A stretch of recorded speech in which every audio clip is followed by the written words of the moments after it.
You may be seated. Tanner fixed to introduce her. Yes, but after I just want to tell y'all that after a while, after the senator gets through talking and giving y'all a summary of what's happened, he's going to be happy to take questions from the audience. All I ask is that you be courteous and no personal attacks, and we'll all get along well, and I'm sure he will be courteous to you. But it's a good opportunity for you to get to talk to him and voice your concerns.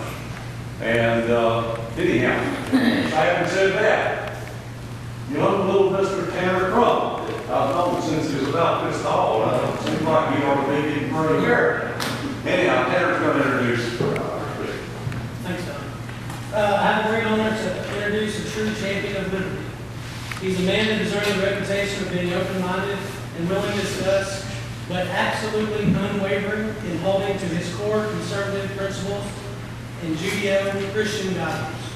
He graduated from the Citadel with a degree in electrical engineering and commissioned as an officer in the U.S. Air Force. Senator Bob Hall is a true believer in the Declaration of Independence and follows the Constitution. He is pro-life, pro-gun, pro-liberty, a champion of stopping illegal alien criminals by securing the border, and a staunch proponent of the free market.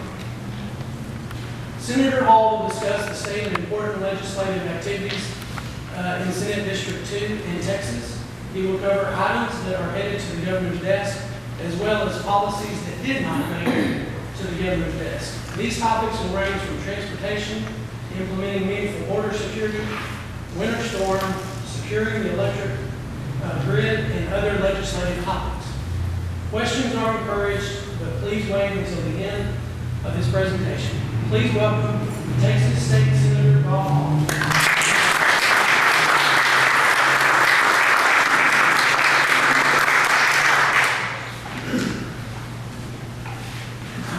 Thank you all for coming out tonight. Everybody hear me okay? This is all right. You know, not one of you doesn't have something else you can be doing tonight instead of being here, but for some reason God convinced you to show up. He doesn't make mistakes, and so there's something here. I don't know what it is you'll take away from it. Not necessarily from me, but somewhere along the line, because nothing happens by mistake. Just make sure everybody understands what was said. Let me get through the presentation. I know some of you came with questions. You just let me get through the presentation so we don't go off on rabbit trails here. I'll be glad to stay and answer your questions as long as you have questions to ask. I can't guarantee you'll like the answer I give you, but I will promise you that I will give you what I truly believe. And that's based on who I am. Just to let you know, my perspective is what I'll be giving this presentation from. And my perspective comes from who I am. First of all, I serve my Lord Jesus Christ first, my family second, and state senator third. I'm a constitutional conservative with Judeo-Christian values. And that's the viewpoint. So when I say something I think is bad, it's from that viewpoint. There are obviously people that have another viewpoint of things. And I would say it's a viewpoint, not necessarily a disagreement. And I look forward to questions along the lines of anything that you want to talk about as we go on, get through this. But what I want to do is try to give you an idea of what the session was all about, what happened. I can't possibly talk about everything down there because there were roughly 7,000 bills that we filed, unless Donnie's going to bring in dinner and breakfast for everybody. But I will talk about the highlights. I may talk about a bill that you like, that you didn't know about. I may miss your bill. If I did, then I know something about it. I'd be glad to ask you, because out of that 7,000, the only ones I really took on head on were bills that were going to a committee that I was on or going to the floor. Otherwise, we didn't have time to take, look at all the bills. We were going to have a say in what was happening along the way. And so what I'll be talking about are things that somehow or another we interfaced with directly. Let me tell you a little bit about the goings on, but first of all, I'll introduce my wife, Kay, who I couldn't do this without her. She has been very, very active down in Austin. She is vice president of the Senate Ladies Club, and she was in charge of all their activities during the COVID and getting to near the end of it, trying to get those ladies together to do things. Was truly like herding a group of cats and turtles. No disrespect there, but everybody had their own opinion about where they wanted to go. But she managed to put together programs and get it working throughout that effort. As many of you know, she's been deeply involved in politics and keeps telling me that if I don't stay far enough to the right, she's going to vote for my opponent, or maybe run against him. I think maybe this was the day after I took a vote she didn't particularly like, so she came down the next day to make sure I didn't make that mistake again on the floor. Very involved all the way back. We went and supported Romney when we thought, well, he was the only choice we had at the time in the campaigning, but very active down there in Austin, and my #1 critic couldn't do it without her, so I thank her very much for all her efforts in being involved in this. Also want you to meet our staff. We've got Chris Morris, who's a district rep, and Beth Fulham, who's back on the other side over there. I think many of you met them. John Vick, who is a district director, is not here tonight, but these are the folks that you're first line to go to when you have an issue. We have our offices located, we have one in Greenville, Rockwall, in Canton, as well as the Austin area. During the session, I continue putting out capital hall reports. There are a number of them back there on the table. In addition to just doing the legislation,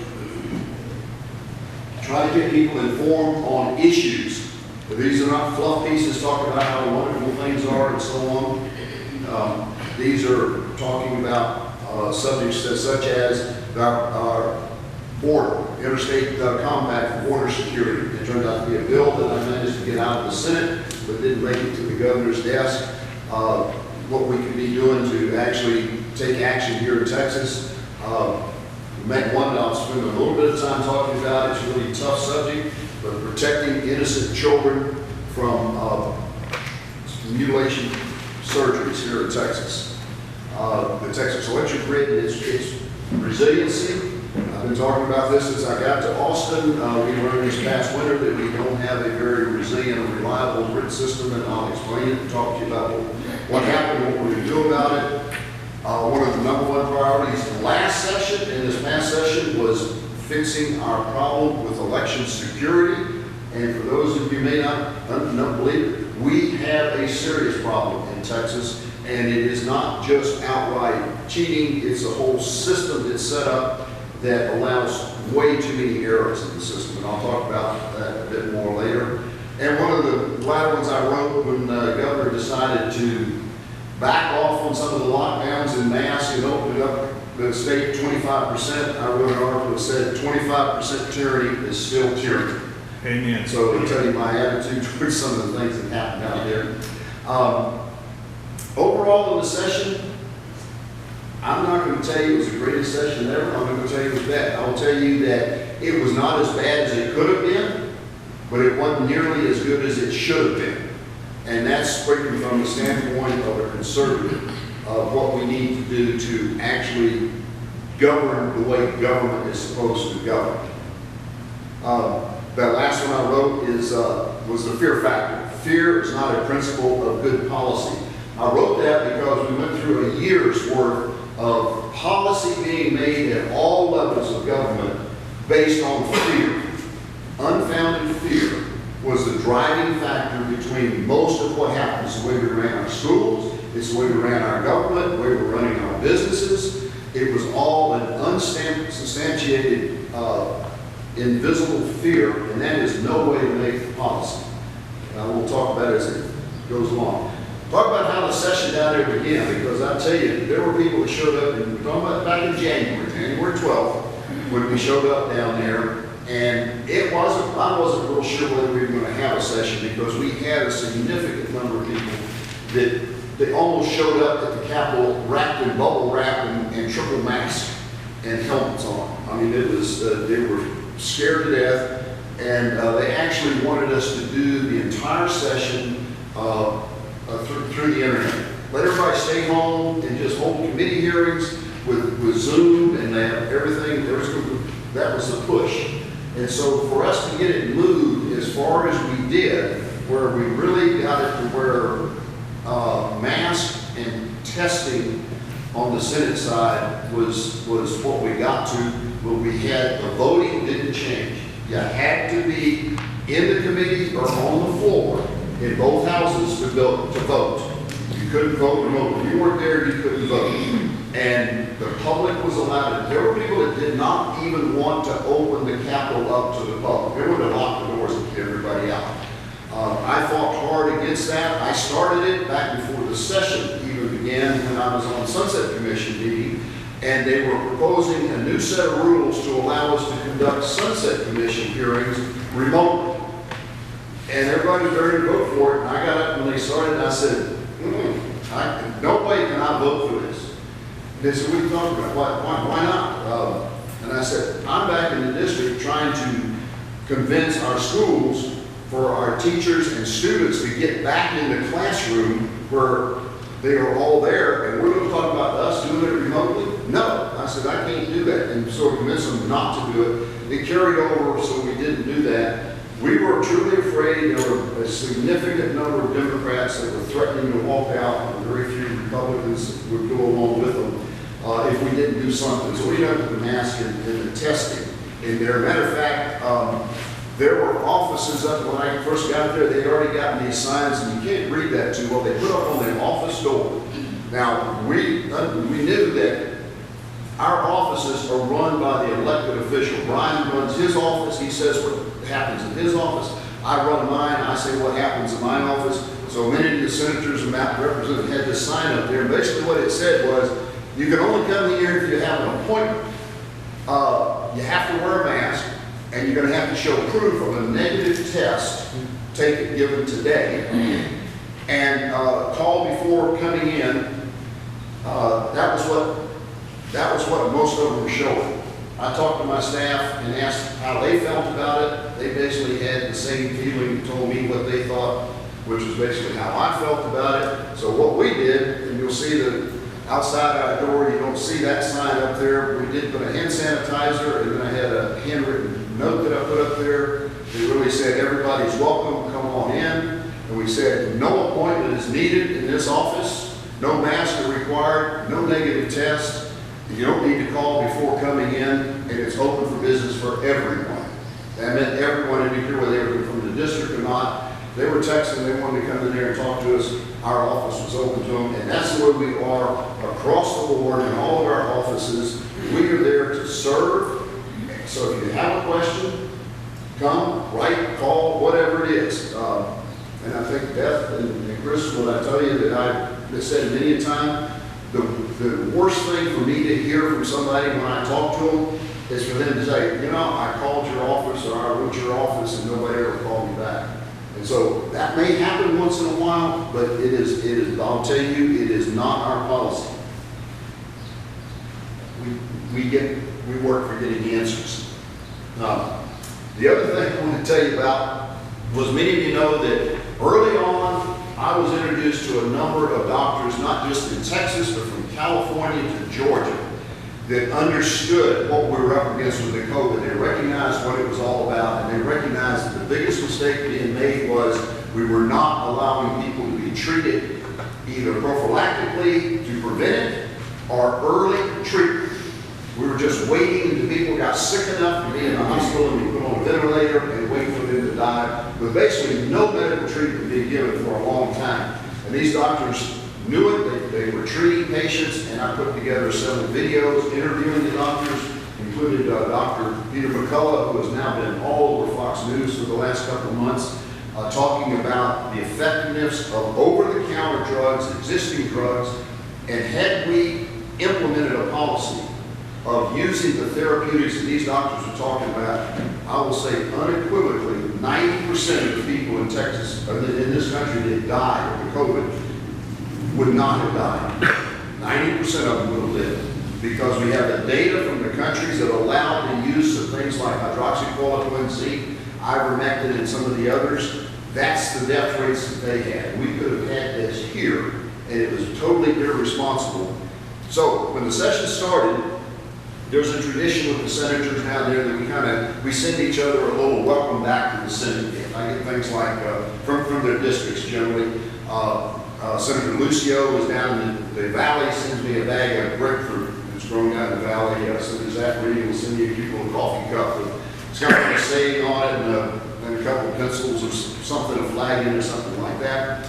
So I decided to do something a little bit different, and I put together a non-pharmaceutical COVID kit.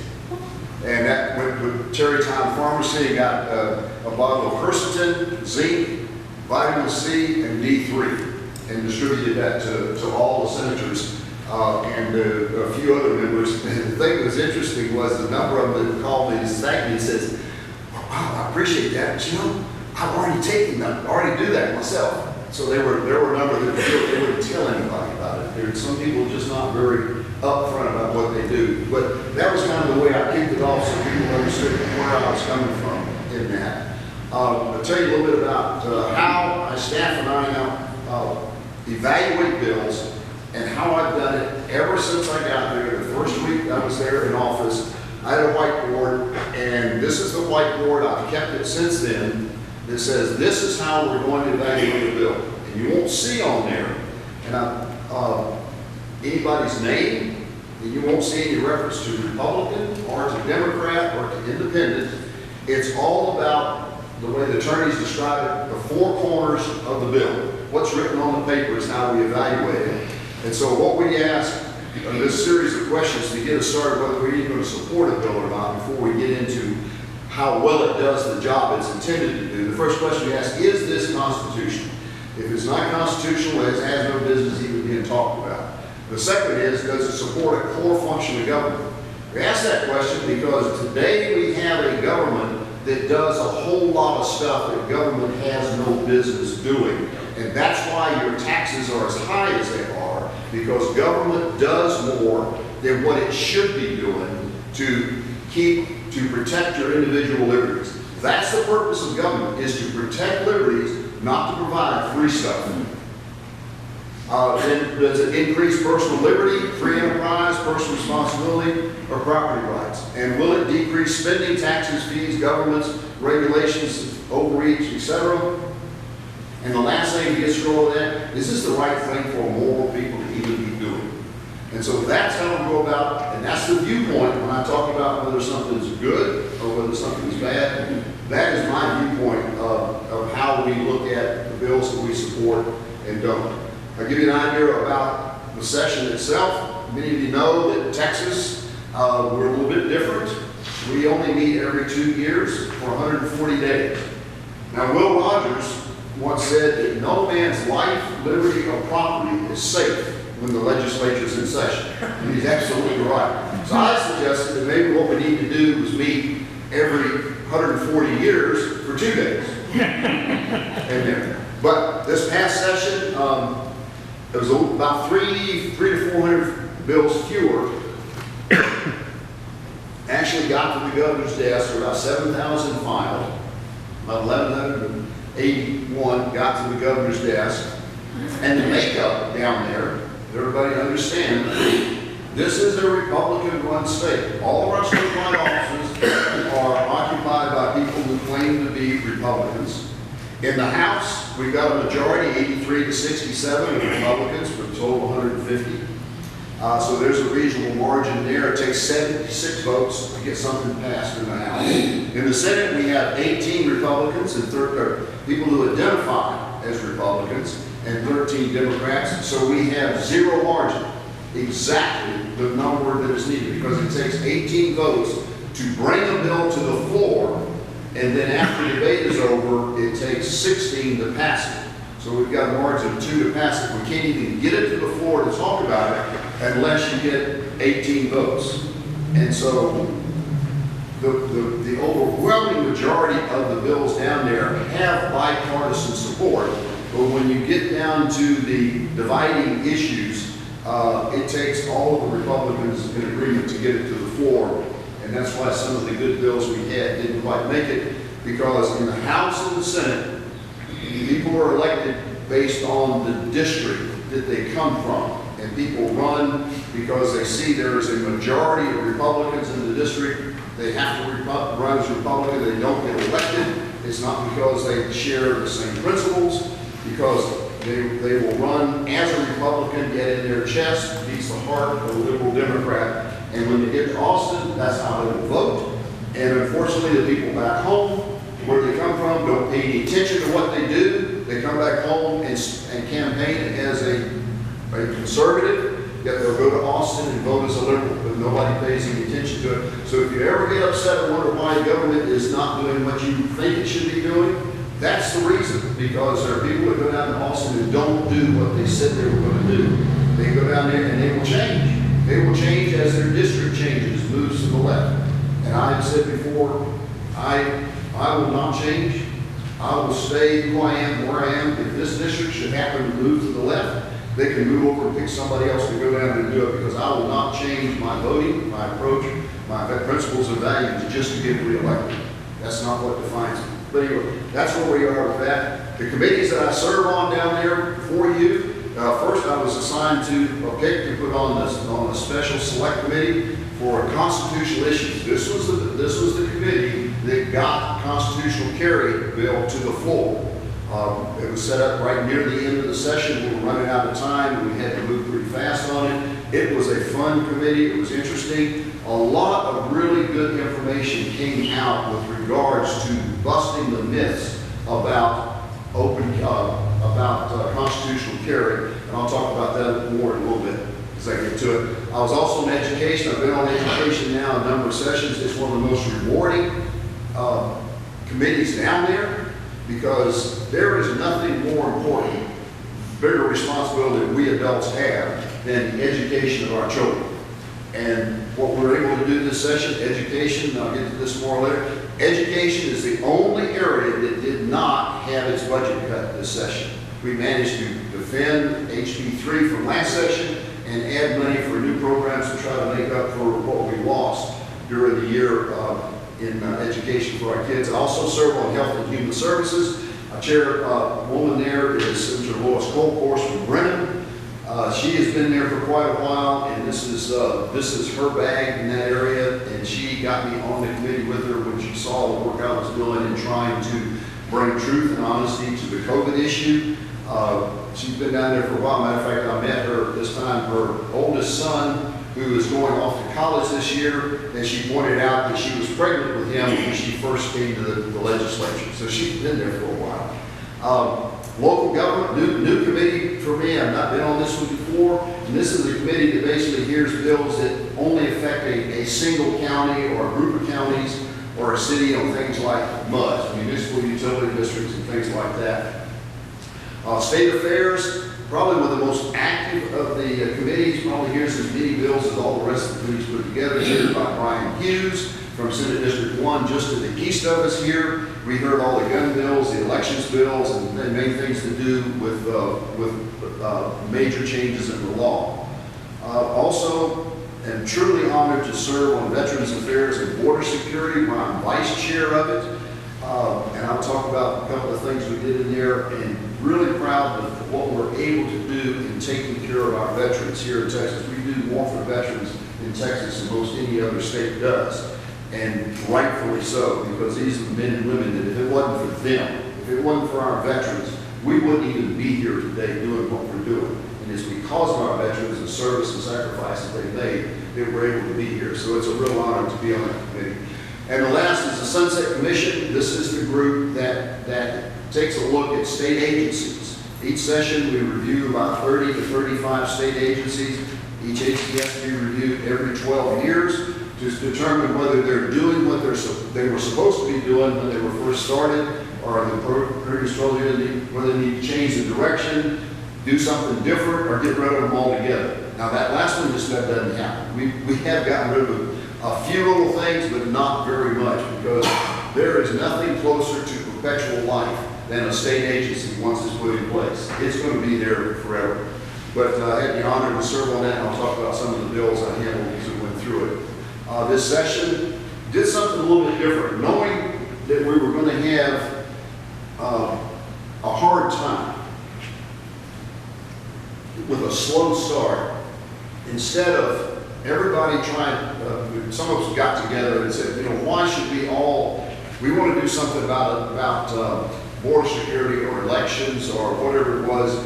Why would we all file similar bills, some identical bills, some very close, and compete with each other on what bill is going to get heard? Why don't we work together and come up with a joint bill and joint offer some bills?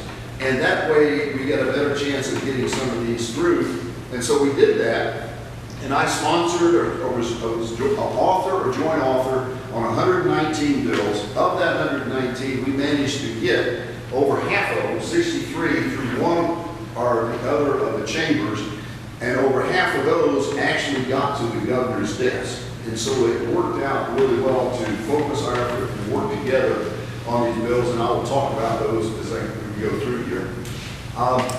It's kind of hard to see. This is the one thing that we're required to do. We could go to Austin every 2 years, pass the budget, and go home, and we would have fulfilled our constitutional duty.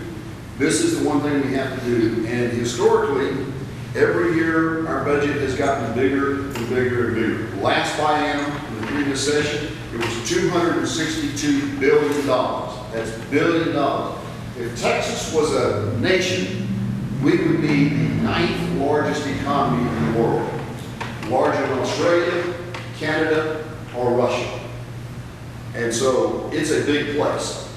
And it's gone up each time. This session went into it, and the projections, because of what happened with oil and gas and other things out there, the comptroller said, you don't have that kind of money.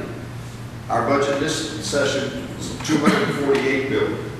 And we got that without using any rainy day fund.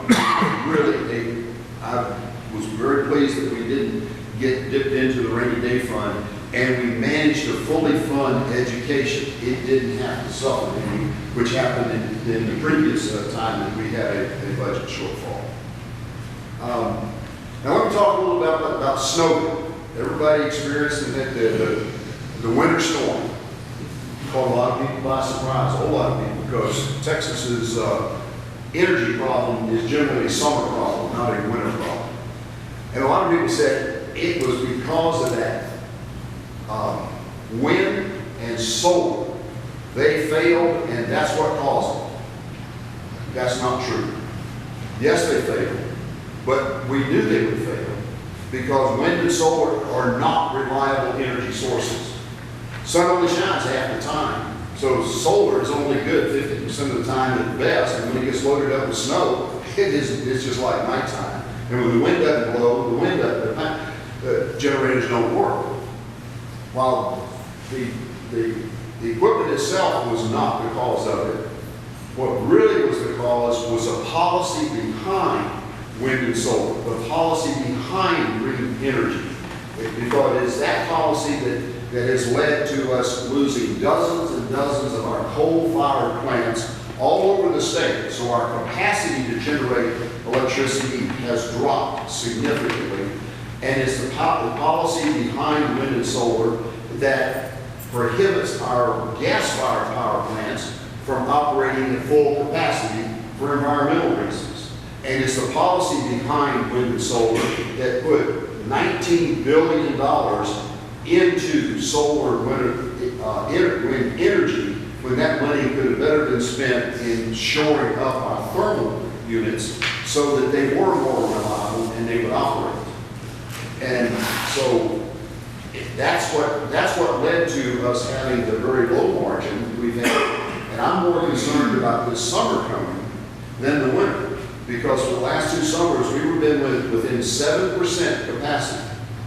Now you understand that electricity is not like water. You store up water in a big tank and you use it as needed. Electricity is only produced as it's being demanded. The capacity meets the demand, not the other way around. And so as the demand goes up, the capacity has to go up to meet it, and they have to stay even. If they don't, it disrupts the system and it will burn the system up. So the major job of ERCOT was to make sure that our supply was right with demand. So when the storm came, we had a rapid drop in temperature, which had a rapid increase in demand, and many power plants that were standing by, coming online under strain, and they failed, one after the other. And some of those failures were power plants that provided power to gas companies. And so the gas companies were shut down that provided gas to other power plants. And so it got to where we did, the only solution was to have the rolling blackouts, brownouts, whatever we want to call it, in order to keep the demand at the maximum level we could produce. And as we heard the testimony, we had days and days of testimony trying to figure out from ERCOT and PUC what actually happened. It turned out that they had just not done their job the way they should have, and that the staffing that was in ERCOT and the PUC was all wrong. They never trained for the demand being as close as it was, the capacity down, and having to do what they did to cut off demand in order to keep it below the supply. And we came within seconds, truly came within seconds of the system burning itself up. We were very, very fortunate. As bad as it was nothing like what it could have been had they been able to keep those units, the demand turned off in there. It would have burned itself up. We've been without power. We probably still would not have power in the majority of the state.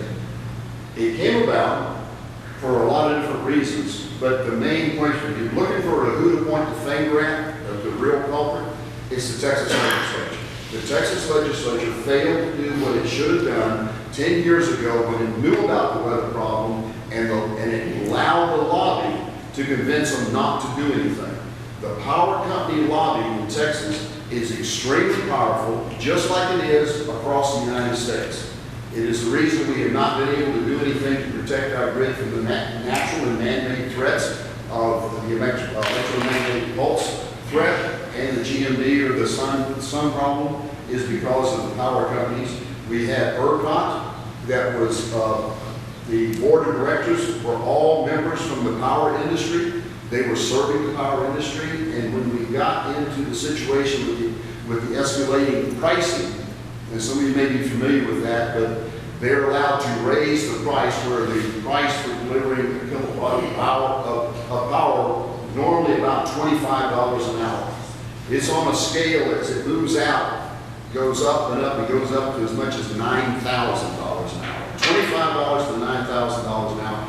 In this case, it actually went to $20,000 and $25,000 for a short period of time, but it was up there on that part of the curve for 32 hours after it was needed. It wasn't needed, and it happened because there were people who saw the opportunity to make a whole lot of money, and they left it up there when they shouldn't have. We tried in the Senate our best to get a repricing right after it happened, a price correction.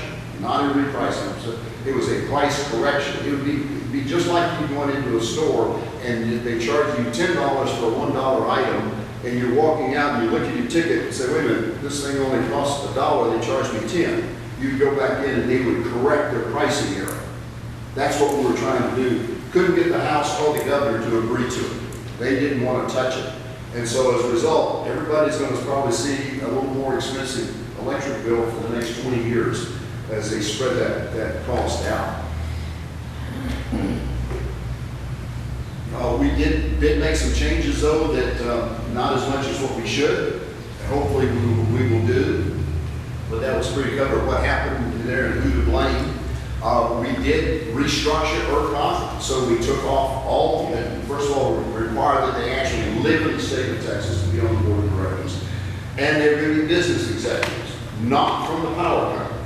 We expanded the PUC to having 5 members instead of 3. One of the problems is that it should have been done a long time ago, but with having only 3 members of the PUC, they couldn't even talk, 2 of them couldn't even talk to each other because that's the majority of the board. And so we had to expand it so they could actually communicate with each other more. And we brought in more things of oversight, one of which is an independent audit. ERCOT's never been audited. And when I first got down to Austin, I got a call from one of the House members out of Dallas, a Democrat, her name is Sean Theory, that I had actually not met before, but she had seen my bill that I put together on grid security and liked it, wanted to support it, and said she had some thoughts about an audit she wanted to talk to me about. So we got together and put together a bill for an audit with the two of us on this thing, and it got passed, and it's headed to the governor's desk. I don't know whether he signed it yet or not, but this is just one example that says that in Texas, it's not like it is in Washington. Republicans and Democrats quite often will work together. Our battles in Austin are more between urban and rural areas than it is between, don't get me wrong, we've got our differences on things like life and elections and things like that. But generally about serving the people of Texas, that's not where the battle is. Now let me go through some of the highlights, and this is some of the major issues, items out there that we went through. Some succeeded and some didn't. One of the top priorities was to fix our election problem here in Texas. We failed in the previous session, and we did some, but not nearly what we need to do, and we truly have a problem in Texas. It's not just outright fraud that takes place in a number of places, but we have a lot of the way things are done allows for a lot of error. There are 254 counties in Texas, and we have 254 election processes. Every county does it different, their own way, and do it differently. And the rules and the penalties, there are almost no penalties. They're almost all misdemeanors, so there's no real penalty if somebody doesn't do something right or they actually commit fraud in it. But there's also a latitude that gives the local election officials a lot of latitude in how they implement it, and it results in what I call soft fraud. That is skewing the system. Let me give you a couple of examples of what we do. Because on the floor, when the Democrats were arguing against it, these were the kinds of things they brought up that we're going to change, and we said, well, geez, that's exactly why we need to change it. As an example, in Central County, after the voting's over with, and back there in the courthouse counting the votes, the law says that poll watchers are to be allowed in the room watching the counters, in the room with the counters. That's not the way it says it. We found several places in the larger, now don't get me wrong, we have a huge number of our election officials who do an excellent job of a very fair and equitable elections. This is not an indictment against those. I mean, we have a lot of those. Our problems basically are in the larger counties. And when you realize that Harris County alone has 20% of the vote of Texas, you understand how important it is that our larger counties have very strict rules and that they follow them. But in this rule about poll watchers being in the room, we found in Dallas, Houston, and other places, they would allow them in the room, maybe a room the size of what I'm in up here. They line the chairs up along that wall, let the poll watchers sit over there. They set up petitions between that and the people over here at the table doing the counting. So we have, well, no, they're in the same room. Now that didn't break the law, but it is skewed. It's what I call soft fraud. Another one is we wanted to change it so that voting locations would be a homogeneous distribution based on eligible number of voters. That is, eligible voters, so that everybody have an equal access to a voting location. That makes it, how do you argue with that?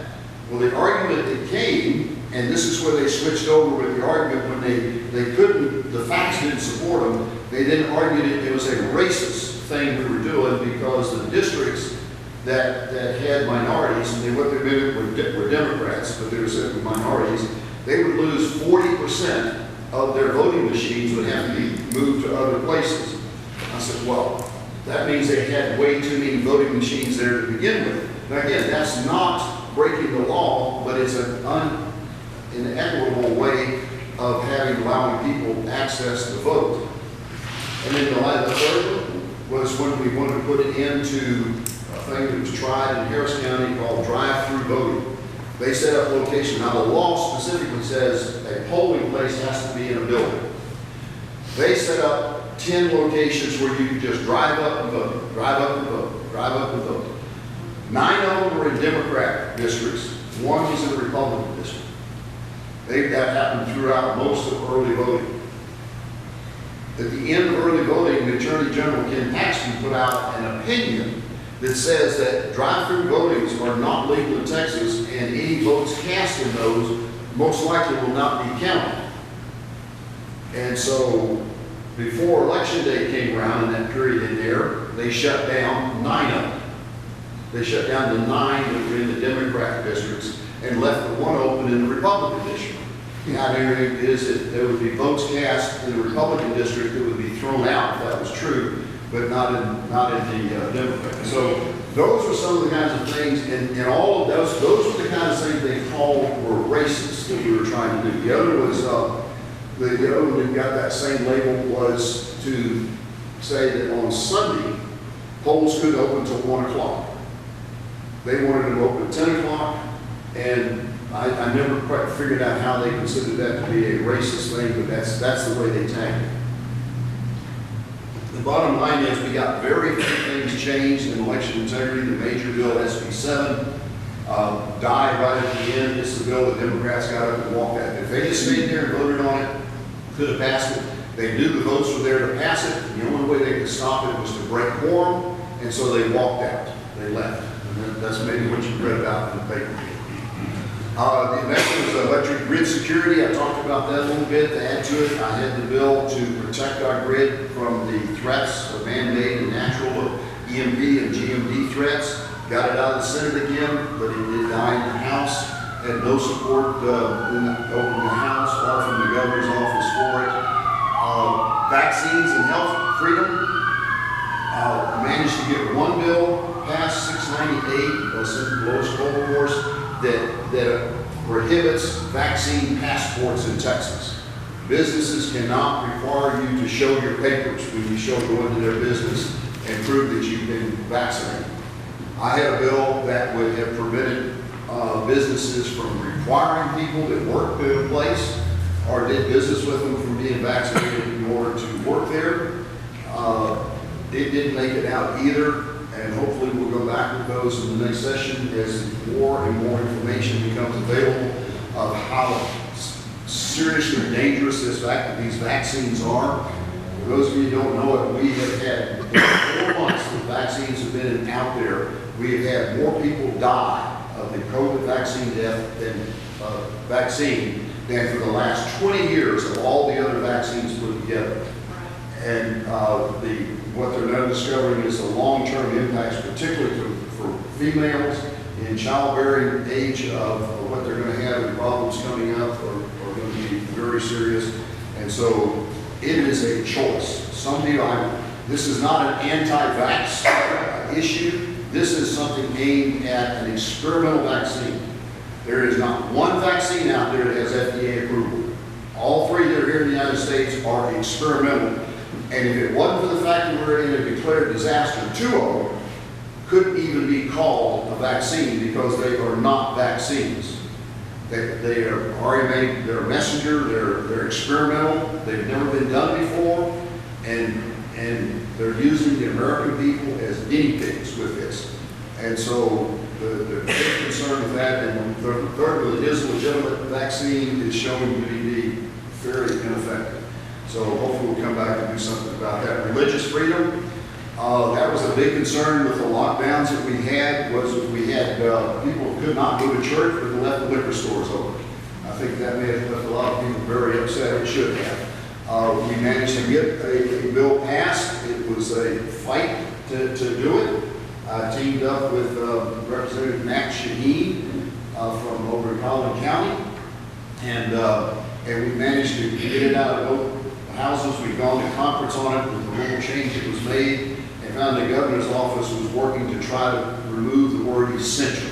We were naming churches as being an essential, and so could not be shut down under any circumstance except for a mass evacuation. It was something that everybody had to leave the area, then the churches could shut down.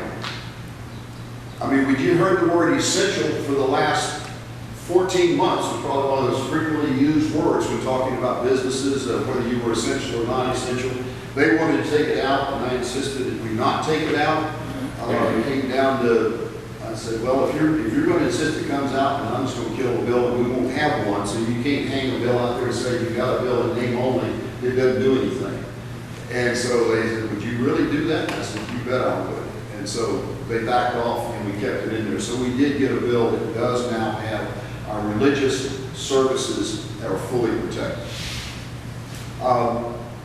Another one that we didn't get done, and this was really hard for me to talk about. I'm as near as people in the room that don't even know what I'm talking about here. Two parts. Let me talk about UIL women's sports. If we don't do something to stop allowing males who want to identify as a female and then join women's sports, we're going to destroy women's sports. A lot of work went into getting Title IX in place, where we gave more money and time and attention to females, women having their own sports activities. We're now allowing men who identify as female to compete. And we're already finding that girls that don't make the team because they got beat by a boy that has identified as a male. And we're now finding major events that are being won by males.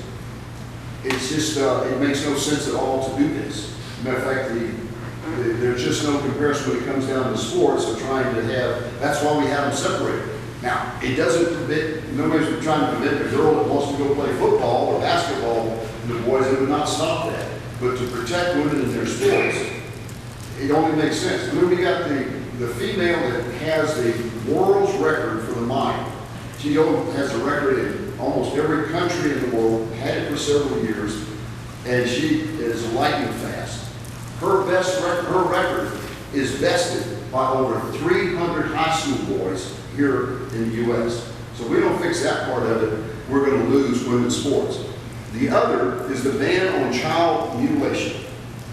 Most people don't realize this of the young children. I'm talking about people under 18 that are being transitioned from being a boy to a girl or from a girl to a boy. We have hospitals. We have medical facilities in Dallas, Houston, and San Antonio. The one in Dallas and the one in Houston is a big business. It castrates over 400 little boys a year and does over 400 double mastectomies of young girls in transition. And when I presented, I carried this bill in the Senate, one of 3 bills. I carried one near the end. And one of the Democrats attacked me and said, Bob, you claim to be a Christian, yet you're messing with God because God made these kids that way, and why are you interfering with that? And I said, no, you're the one who's interfering with it by stepping in before God's finished. Because he got them out of the womb and he wasn't finished with them. His next step is puberty. And what we find is that 98% of these kids that have gender dysphoria, when they're 3, 4, 5, 6, 7, 8, 9 years old, the time they get to puberty, they understand who they really are, and it changes them. Those that don't change, that go on with the transition, are 20 times more likely to commit suicide. And so our job, I mean, we don't allow children under 18 to get tattoos. They can't buy cigarettes. They can't buy beer and alcohol. They can join the military without parental permission until they're 17.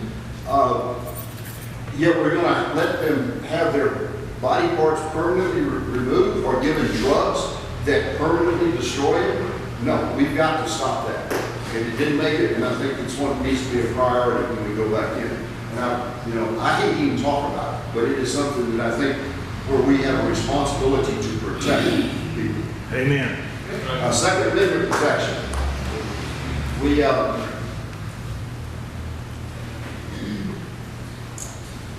a huge number of bills passed to get back to protecting our Second Amendment right.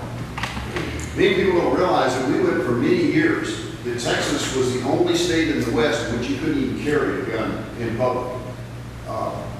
It started in 1871 after the Reconstruction period. It went up until 1995 when we passed the concealed carry. And at that time, the argument was, we passed that and there's going to be blood on the streets. There will be a shootout on every corner. It'll be like the OK Corral. Never happened. Then a few years later, 2005, 2006, we passed a bill that allowed people to actually carry their gun in an automobile when they travel. Then we changed it so they could carry it in their car, but they couldn't get out and walk around with it.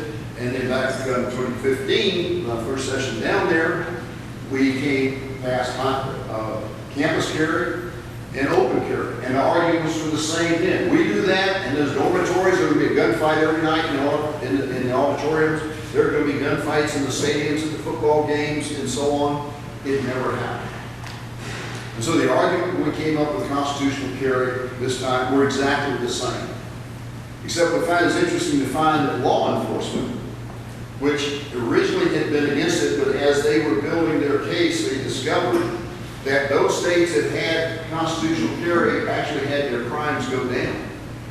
And so many of them discovered for the first time that one of our states that actually has 0 gun laws. One is Vermont, has never had a gun law. They're one of the safest states in the nation compared to Chicago, which has extremely strict gun laws, has some of the highest crime rates. And then they pointed out the fact that here in Texas, we kind of have 2 groups of people that can have guns. You have those that get a license, but you have those that can possess a gun. They can buy it, they can sell it, they can keep it in their house, they can put it in their car, they walk around their property with it, they put it in their boat. They just can't get out of their car and walk around with it. And so one of the #1 items of theft in the state are guns and automobiles. And those are the guns that are used in crime. This came from testimony from law enforcement in there. So it would make sense for those people that if they can get a background check, if they can pass one, then they can carry without getting a license. That's the only difference. There is nobody today that after this law goes into effect, that can carry a gun that could not carry or could not get a license to carry. If they do so, they've broken the law and there are very severe penalties for it. So it's not a matter of, as some of you may have heard, that everybody can go out and carry a gun. No, they can't. If you've got a restraining order against you, you've got a felony, you haven't paid your taxes, haven't paid your child support, all those things that keep you from getting through a background check, you cannot legally carry. And so that did pass. We also passed for people that are traveling and go to a hotel and put up their 30-06 signs that you had to leave their car. Even if you had a concealed carry, you had to leave your gun in your car while you stayed overnight in the hotel. We changed that. You can now take your gun to your room with you, and a number of other things. Then the heartbeat bill. This is a piece of landmark legislation. This is one that it is not what the abolish abortion folks, they're the ones who say just make abortion illegal in Texas. But actually it already is illegal. The law was on the books. Actually, the law that was on the books when Roe versus Wade was passed, a woman could go to jail for 2 years for having an abortion. That law is still out there. So just abolishing abortion in Texas, making it illegal, would not solve the problem we have in dealing at the federal level. But what we did do with this bill is, with the heartbeat bill, it did not make it illegal.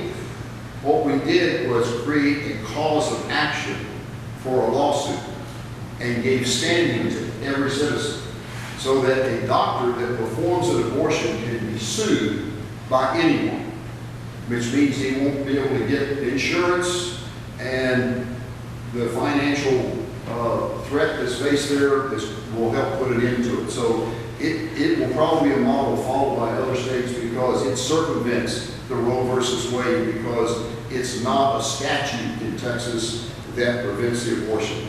But it can be performed after a heartbeat has been detected. Senator Brian Hughes, I was a joint author on this with him, and it was a very interesting time on the floor.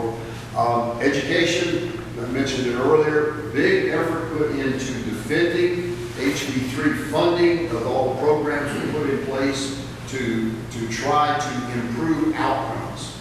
We continuously, year after year, the funding for education has steadily rose every way you can measure it.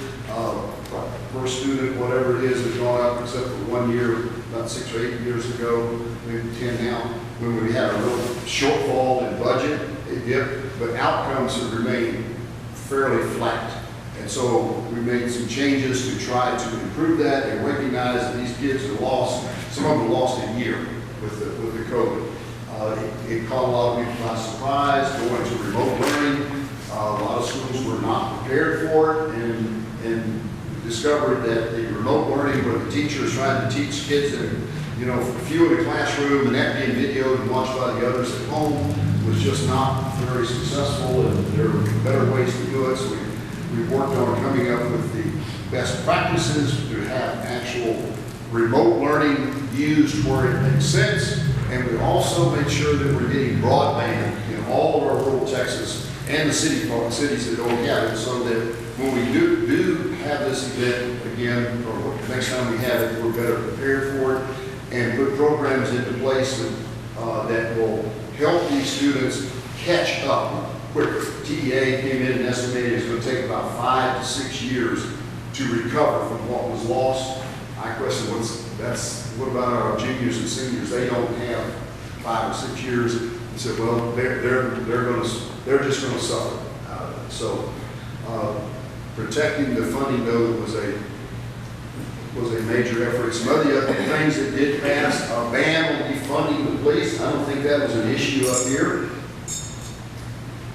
but it was in a lot of places, and so the stop the cities from that camping ban. Again, I don't think Sulphur Springs has a problem with homeless camping on the streets, but it is a major problem even in Dallas now. It's getting bad, but in Austin, it was terrible down there. I mean, truly terrible. We had 2 senators that had relatives out. They got accosted by homeless. One had to go to the hospital and almost lost an eye.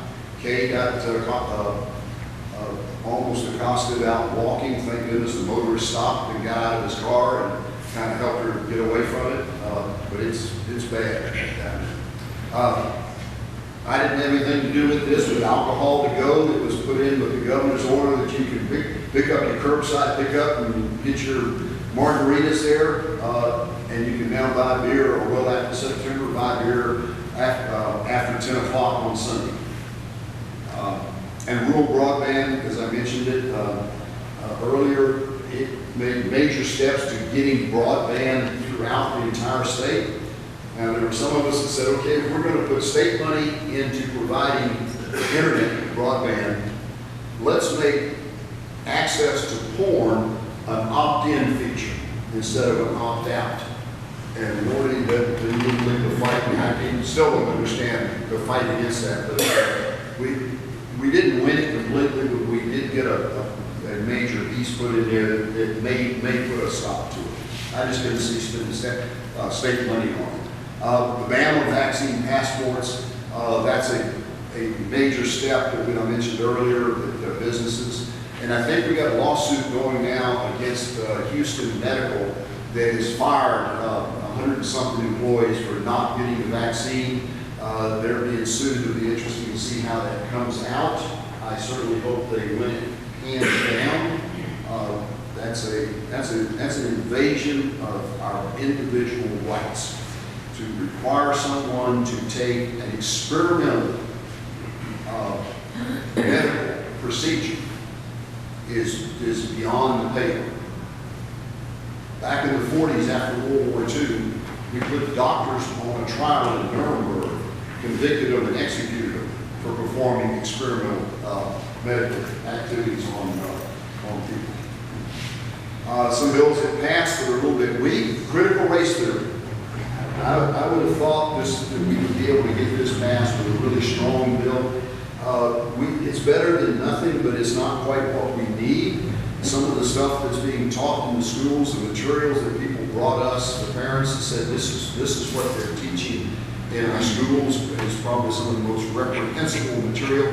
It's far worse than C-scope ever was. But we're going to face the same problem because There will be schools that will just change the type and still present the same material.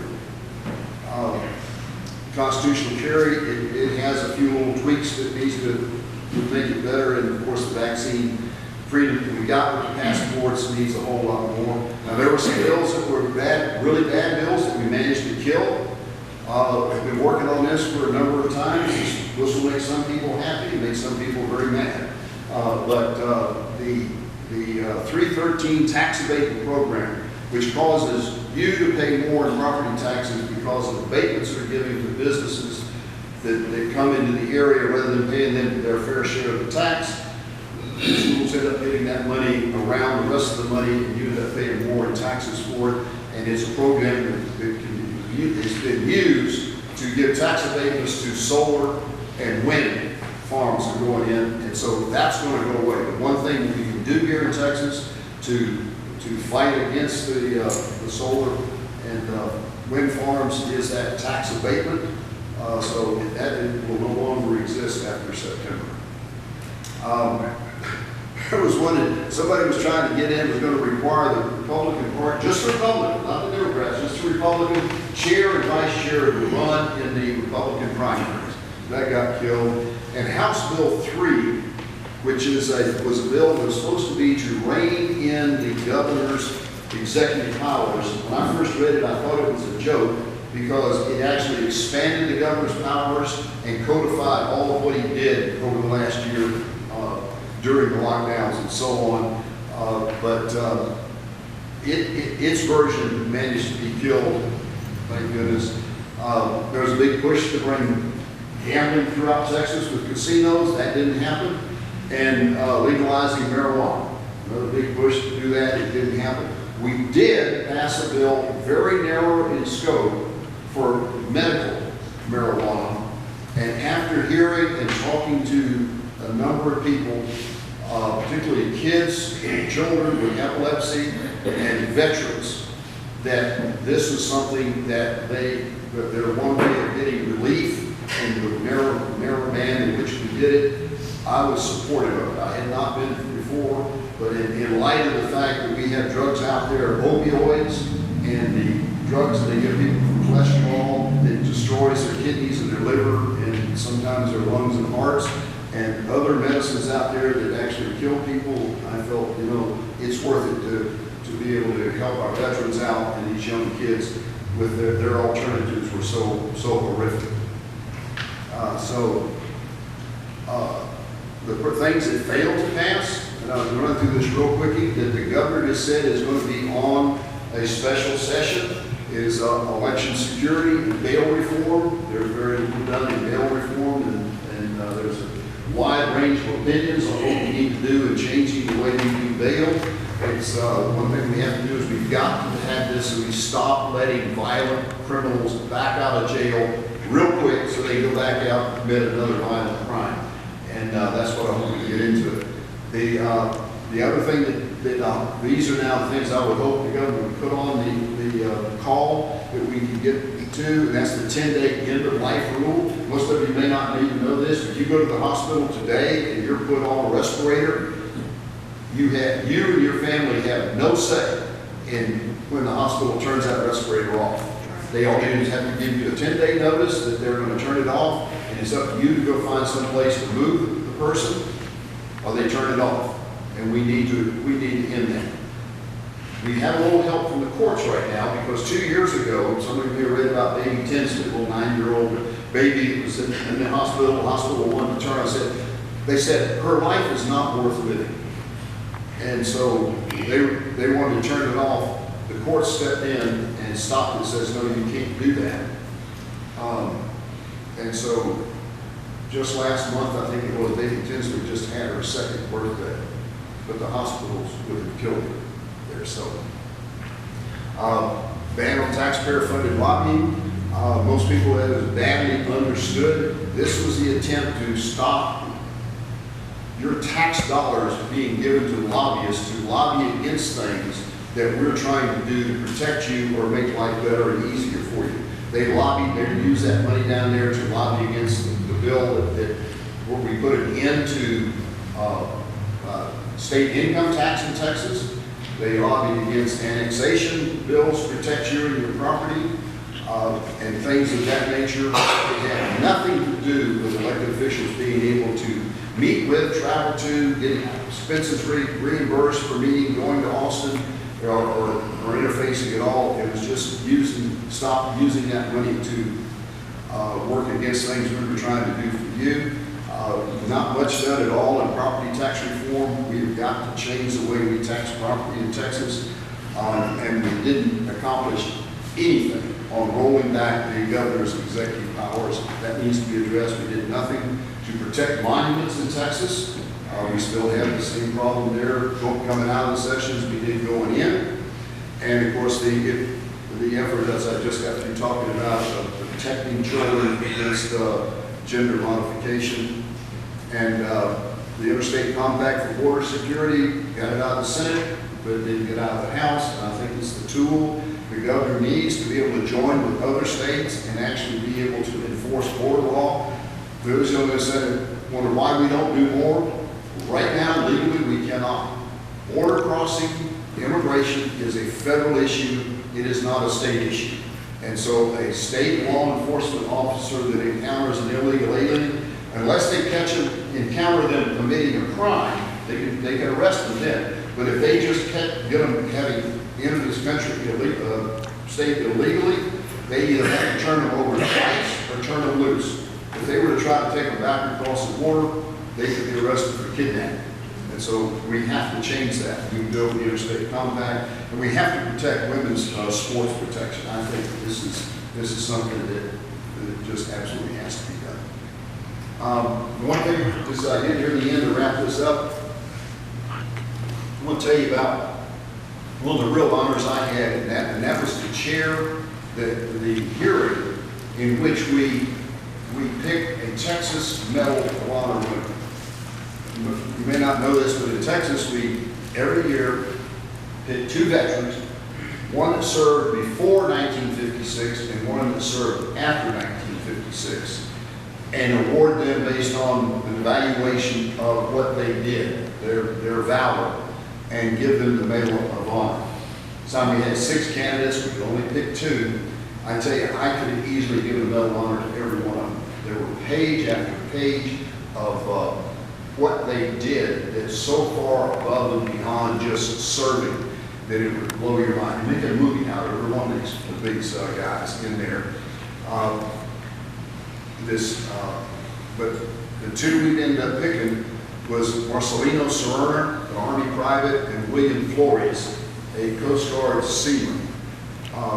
And I'm going to tell you just one of the instances. I mean, this was multiple pages of things like this, but this Marcelino Serrano served in World War I, and he was a Hispanic Sergeant York.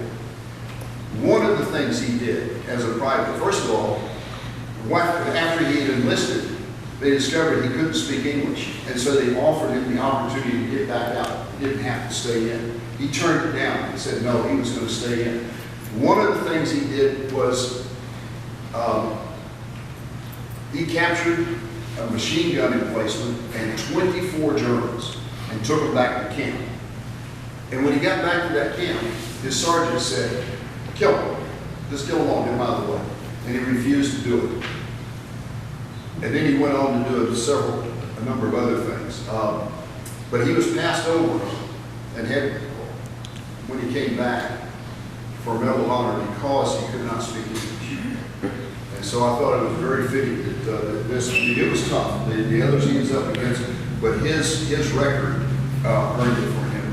The other man was a seaman apprentice with the Coast Guard. A seaman apprentice. He served after 1956, involved in a collision of vessels, and he made sure that everybody had a life jacket or got in a lifeboat, got off of the boat, and he went down with the ship. This was there wasn't a captain. This was a seaman in there, and so he was after 1956.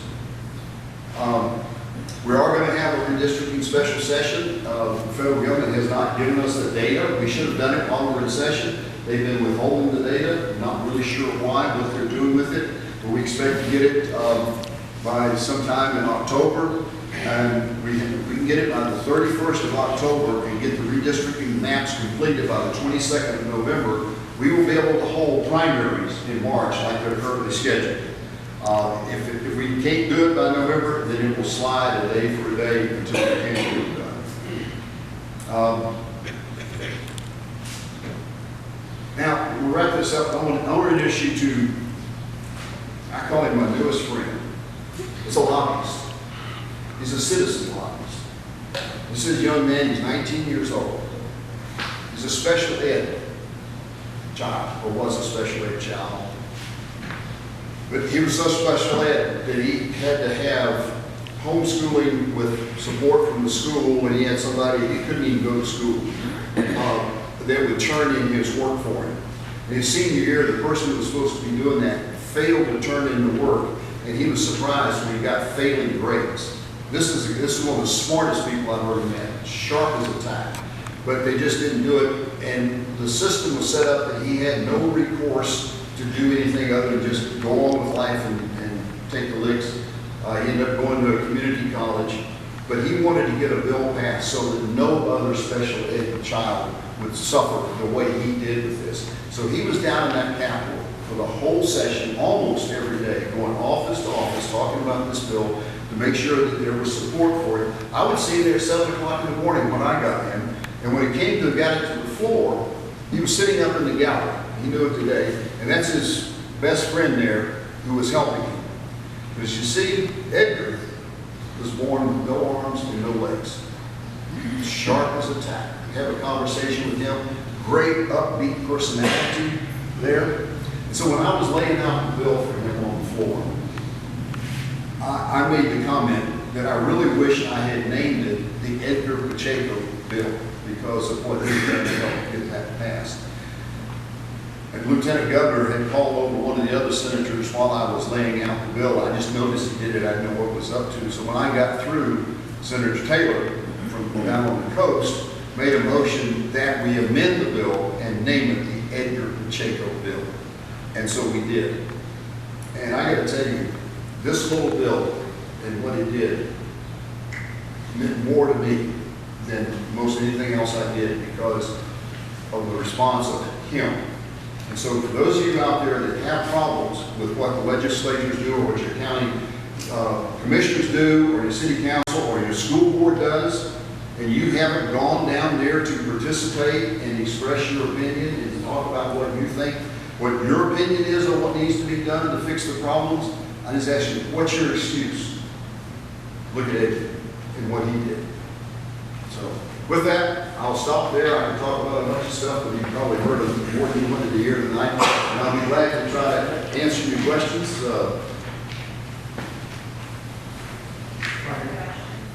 Yes, ma'am.